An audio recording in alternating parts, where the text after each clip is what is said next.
Innal hamdalillah nahmaduhu wa nasta'inuhu wa nastaghfiruh wa na'udzu billahi min shururi anfusina wa min sayyiati a'malina.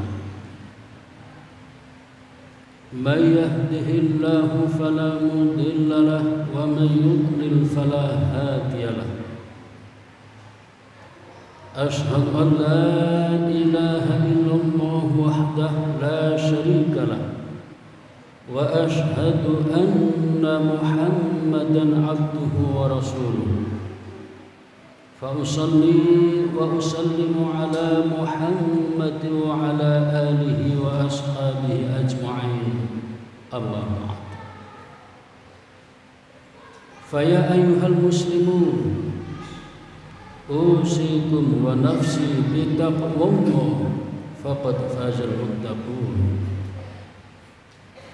قال الله تعالى في كتابه الكريم أعوذ بالله من الشيطان الرجيم وابتغ فيما آتاك الله الدار الآخرة ولا تنس نصيبك من الدنيا وأحسن كما أحسن الله إليك ولا تبغ الفساد في الأرض إن الله لا يحب المفسدين. صدق الله العظيم. Ma'asyiral muslimin jamaah Jumat rahimakumullah. Kita hidup di dunia ini waktunya terbatas. Oleh karena itu kita harus bisa hidup cerdas. Bagaimana hidup yang cerdas itu? Para jamaah, dalam hadis riwayat At-Tabrani dikisahkan suatu ketika ada 10 sahabat Nabi mendatangi Nabi di Masjid Nabawi. Tiba-tiba seorang pemuda Ansor bertanya kepada Nabi, "Ya Nabi Allah, man aqyasun nas wa ahzamun nas?" Wahai Nabi, siapakah orang yang paling cerdas itu? Dan siapa pula orang yang paling kuat tekadnya? Para jamaah, saat itu Nabi menjawab, orang yang paling cerdas adalah aktsaruhum dzikran lil maut, orang yang paling banyak ingat akan datangnya kematian. Dan orang yang paling kuat tekadnya adalah asyadduhum isti'dadan lahu, orang yang paling kuat persiapannya untuk menghimpun bekal demi kehidupan setelah kematian. Para jamaah, kalau kita membaca hadis ini agaknya berbeda dengan kebanyakan kita mengenai pengertian cerdas itu. Kebanyakan kita kalau bicara masa cerdas ukurannya adalah IQ. Kalau IQ yang tinggi dikatakan cerdas. Sebagai contoh para jamaah, ketika kita dengar ada anak sekolah menempuh ujian dalam waktu singkat selesai dan ternyata nilainya sangat tinggi, maka kebanyakan orang seperti kita mengatakan dia anak cerdas. Demikian pula ketika kita dengar berita anak selesai atau lulus dari SMA, masuk perguruan tinggi, diterima di perguruan tinggi yang unggul atau ternama, kebanyakan kita mengatakan pantas dia anak cerdas. Begitulah umumnya kita mengatakan tentang apa itu cerdas. Sedangkan Nabi, para jamaah, Nabi menegaskan orang yang paling cerdas adalah aktsaruhum dzikra lil maut, orang yang paling sering, orang yang paling banyak mengingat-ingat akan datangnya kematian. Mungkin di antara kita ada yang bertanya, apa hubungannya antara banyak ingat mati dengan kecerdasan? Para jamaah, kita boleh merenungkan tentang sabda Nabi. Di antara maknanya adalah kalau seseorang dalam hidup ini punya kesadaran tinggi dan sering atau banyak-banyak mengingat akan datangnya kematian, punya keyakinan dan kesadaran bahwa hidup ini tidak hanya sekarang di dunia, tapi juga akan ada nanti kehidupan di akhirat, dan itu diperlukan bekal yang cukup banyak. Orang yang punya kesadaran seperti ini, para jamaah, seandainya hendak melakukan sesuatu yang tidak berguna, dia akan berpikir berulang-ulang sekian kali dan akan takut melakukan dosa dan maksiat. Itulah sebabnya maka orang yang banyak ingat akan datangnya kematian dianggap cerdas, karena dengan begitu dia akan memilih untuk memperbanyak amal soleh guna bekal kehidupan setelah mati, yakni kehidupan akhirat. Di sini para jamaah, kita bisa pahami bahwa orang cerdas adalah orang yang punya visi jauh ke depan. Hidup yang nanti itu, yang di akhirat itulah yang lebih penting. Sehingga kita sekarang ini hanyalah untuk persiapan, mengimpun bekal sebanyak-banyaknya agar kehidupan nanti di sana lebih baik. Wal akhiratu khairul laka minal ula. Yang di akhirat itu lebih baik ketimbang yang di dunia sekarang. Kemudian para jamaah, dalam hadis riwayat At-Tirmidzi, Nabi menegaskan, al-qayyisu man dana nafsahu wa amila lima ba'dal maut. Orang yang cerdas itu adalah orang yang sering melakukan introspeksi diri, orang yang banyak melakukan evaluasi terhadap dirinya sendiri. Itu orang cerdas. Ditambah lagi wa amila lima ba'dal maut, dan melakukan amal-amal soleh untuk bekal kehidupan setelah mati. Itu orang cerdas, kata Nabi. Nah, untuk itu para jamaah, agar kita bisa menyesuaikan untuk dikatakan sebagai orang cerdas seperti sabda Nabi tadi itu, mumpung kita masih diberi kesempatan hidup dan bisa berbuat apa saja sekarang ini, maka manfaatkan kesempatan hidup sekarang ini untuk menghimpun bekal amal soleh yang sebanyak-banyaknya.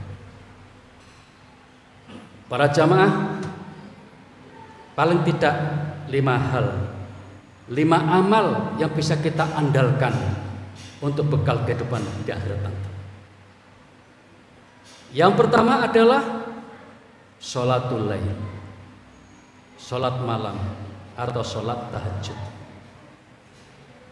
Para jamaah, sholat malam atau tahajud ini adalah sholat yang memang tidak mudah, memang cukup berat.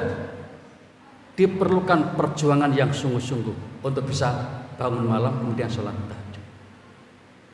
Tetapi para jamaah, kita harus tahu dan sadar bahwa sholat malam itu adalah perintah Allah dan perintah Rasulullah. Dalam sebuah hadis riwayat Ahmad dan Tirmidzi, para jamaah, Nabi mengatakan, alaikum biqiyamil lail fa innahu dabus sholihin qablakum. Kalian ini seharusnya menegakkan sholat malam, karena sholat malam itu adalah merupakan tradisi atau kebiasaan orang-orang sholih sebelum kalian, sebelum kita ini. Jadi para jamaah, kalau kita ingin disebut sebagai orang solih,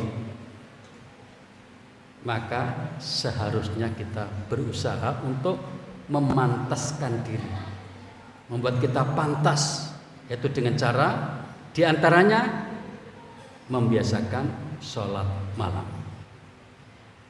Nah para jamaah, jika diantara kita ada yang belum pernah melakukan, cobalah mulai nanti malam, karena ini adalah merupakan kriteria, salah satu kriteria untuk disebut sebagai orang yang soleh. Para jamaah, memang sholat malam ini agak berat, tetapi bagi yang sudah membiasakan menjadi ringan dan hikmahnya luar biasa. Seorang profesor dari Winston Ampel pernah meneliti tentang sholat tahajud ini para jamaah.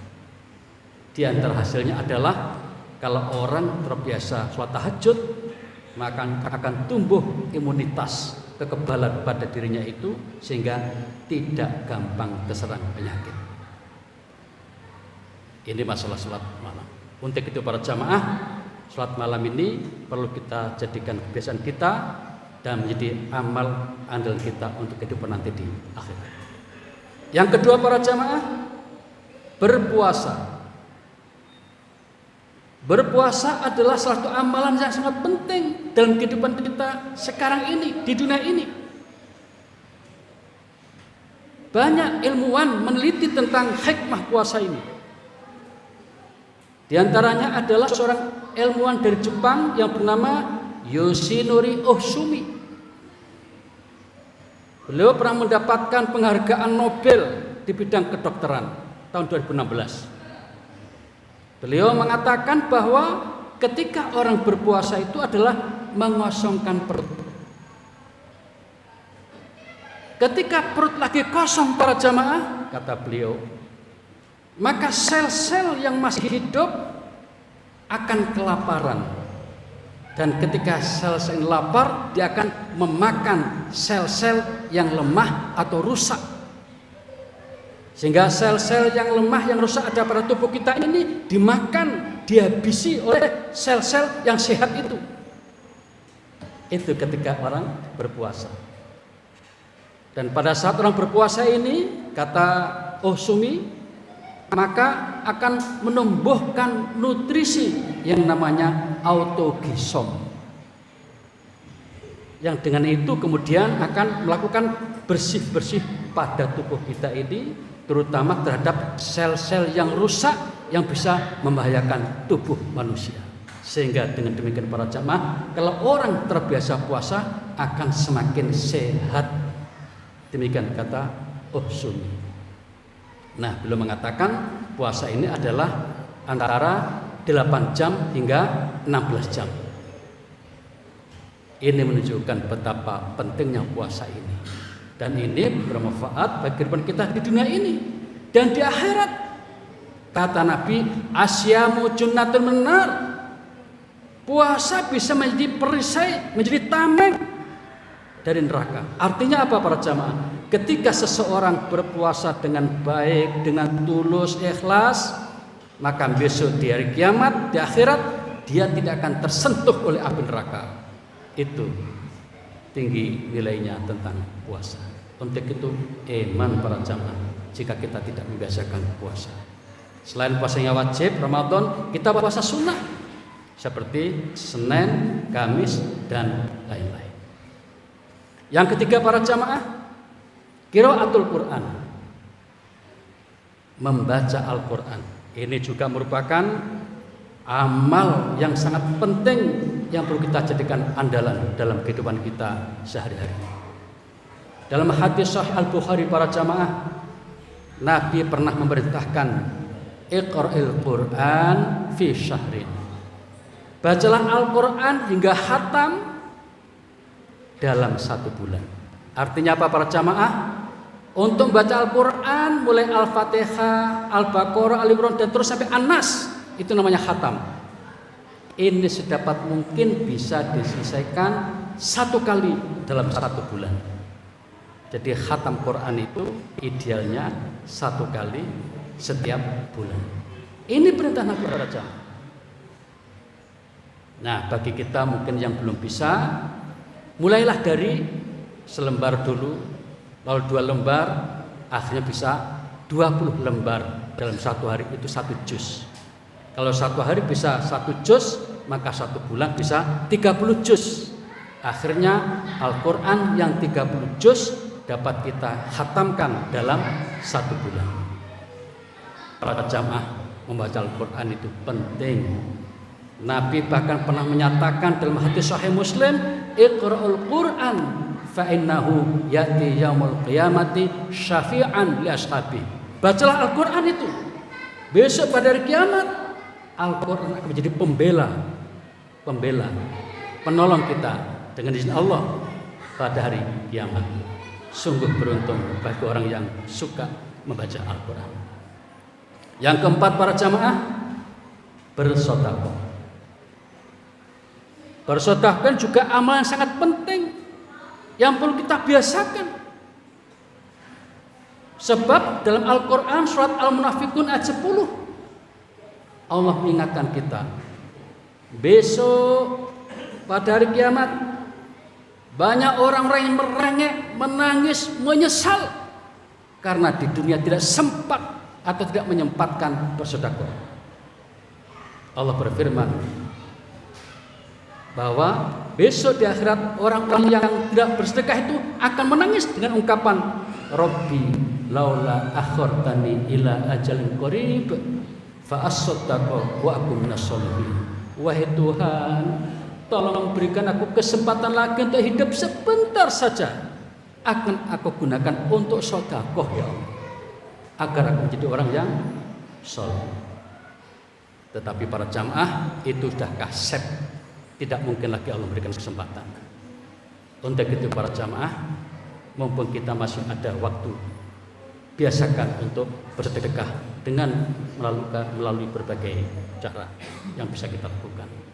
Memang ada sebagian orang mengatakan sedekah itu mengurangi harta, bahkan mengatakan bisa bikin orang jadi miskin. Tidak, para jamaah. Nabi menegaskan, mana qasad sedekatun mimmal. Sedekah tidak akan mengurangi harta itu. Ini hadis sahih. Lalu dalam Al-Quran surat Saba 39 Allah menegaskan, wa ma anfaqtum min syai'in fahuwa yukhlifu. Apapun berapapun yang kamu infakkan, yang kamu sedekahkan, pasti diganti oleh Allah, pasti diganti. Wa huwa khairur raziqin, dan Allah adalah sebaik-baik pembagi rezeki. Untuk itu para jamaah, jangan takut miskin ketika kita ingin bersedekah. Yang terakhir para jamaah, yang kelima, amal andalan yang bisa kita lakukan selama hidup di dunia ini untuk bekal akhirat adalah menuntut ilmu, suka ngaji, suka membaca kitab, buku yang bermanfaat bagi kehidupan kita. Sebab dengan kita menambah ilmu, kita akan mendapatkan pencerahan. Ibadah kita bisa semakin bagus, kehidupan kita juga semakin baik karena ilmu itu, baik ilmu dunia maupun ilmu akhirat, ilmu dan lain-lain yang bermanfaat bagi kehidupan kita. Dalam sebuah hadis Sahih Muslim, Nabi mengatakan, man salaka tariqan yaltamisu fi ilman sahhalallahu bihi tariqan ilal jannah. Barang siapa yang berjalan menuju tempat untuk mengaji, untuk mencari ilmu, maka Allah akan berikan kemudahan pada orang itu jalan menuju ke surga. Sungguh berbahagialah orang yang suka menuntut ilmu, termasuk yang suka mengaji. Jadi para jamaah, itulah beberapa amal, 5 amal andalan yang bisa kita lakukan dalam kehidupan kita sehari di dunia ini. Dengan cara begitu, insya Allah para jamaah, asal kita berusaha demikian rupa untuk beramal soleh tadi itu, maka jika itu kita kaitkan dengan kehidupan masa depan, hidup setelah mati, maka berpikir semacam itu termasuk berpikir cerdas menurut Rasulullah SAW. Demikian para jamaah yang dapat disampaikan pada khutbah kali ini. Mudah-mudahan menginspirasi dan memotivasi kita agar kita gemar menghimpun amal-amal soleh kita, dan semoga Allah memberikan kemudahan kepada kita semua. A'udzubillahi minasyaitonir rajim. Wabtaghi fima ataka Allahu ad-daral akhirah wa la tansa nasibaka minad dunya wa ahsin kama ahsana Allahu ilaik wa la tabghil fasada fil ardh inna Allaha la yuhibbul mufsidin. Barakallahu li wa lakum fil Qur'anil Karim wa nafa'ani wa iyyakum bima fihi minal ayati wal dhikril hakim wa taqabbala minni wa minkum tilawatahu innahu huwal ghafurur rahim wa qul rabbil warham wa anta khairul